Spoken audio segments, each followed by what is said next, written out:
Governor Ron DeSantis is paving the way for some controversial research on roads involving radioactive material.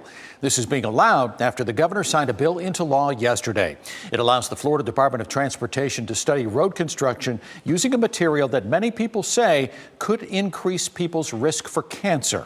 WESH 2's Anika Hope shares what this means for Floridians.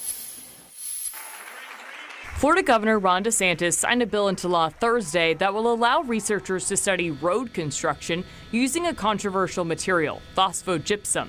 So phosphogypsum is a byproduct of the fertilizer production process. Synthetic fertilizers are made with phosphate rock, which is dug up from under the ground here in Florida. Elise Bennett is an attorney with the Center for Biological Diversity, which advocated against the law. The concern? That waste product phosphogypsum is described by the EPA as a radioactive material that contains small amounts of uranium and radium, which let off radon gas, which can cause cancer in people. There are also heavy metals and many other things that are toxic to people that are in that waste. Because of that risk, phosphogypsum is federally required to be stored in gypstack systems, not landfills, in an attempt to prevent it from coming into contact with people and the environment. Chopper 2 flew over some of those gypstacks in and around Polk County, connected to the Tampa-based Fortune 500 fertilizer company Mosaic, who fundraised and lobbied heavily in favor of the new law.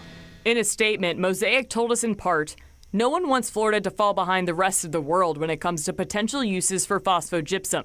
This is a study. We want more, not less knowledge around this topic, and so should everyone else."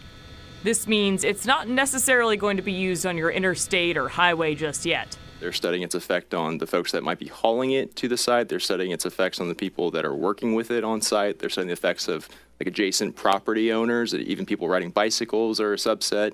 People riding on the roadways are a subset. EPA expert consultants have found that it would expose the public, particularly road workers, to an unacceptably high level of cancer risk.